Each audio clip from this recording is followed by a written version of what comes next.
اللہ کے نبی فرمایا کرتے تھے مجھے اپنی امت کے بارے میں 3 چیزوں کے بارے میں بڑا ڈر ہے. فرما ایک ڈر تو یہ ہے کہ ان کے پاس دولت کی کثرت ہوگی اور پھر یہ مال کی محبت میں آپس میں حسد اور بغض کا شکار ہو جائیں گے.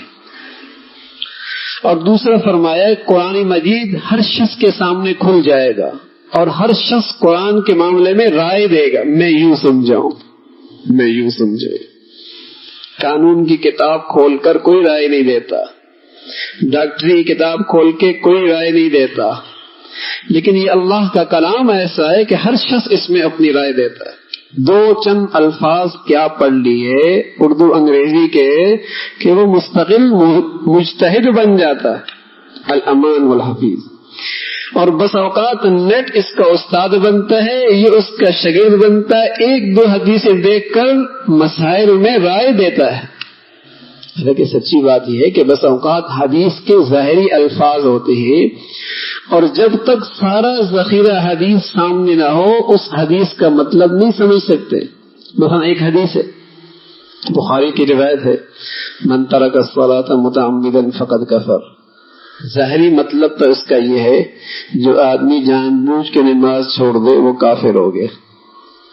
تو اس سے تو پھر 1% لوگوں کا نکاح ہے، باقی سب کے نکاح ٹوٹ گئے.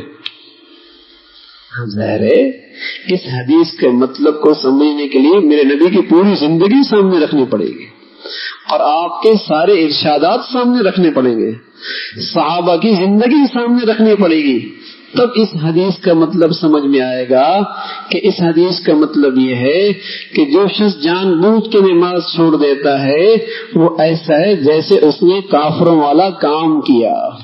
یہ نہیں کہ اس کا نکاح ہی ٹوٹ گیا، یہ نہیں کہ اس کا جنازہ ہی نہیں پڑھ سکتے، یہ نہیں کہ وہ مرتد ہو گیا. اب ترجمہ ظاہری کچھ اور ہے، مفہوم کچھ اور ہے. اس لیے بعض نادان کتابیں اٹھائیں اور حدیث پڑھنے شروع کر دی اور رائے دینا شروع کر دی. حدیث میں ہے لا ایمان لمن لا امانت لہ، جس کا امانت نہیں اس کا تو ایمان کوئی نہیں. تو اس کا مطلب سارے تاجروں کا ایمان گیا. ظاہر ہے اس حدیث کا مطلب یہ نہیں کہ سارے مسلمان نہیں رہے. اس کا مطلب یہی ہے کہ بڑھیا ایمان نہیں ہے، ایمان کی حقیقت نہیں ہے جس کے پاس امانت نہیں ہے.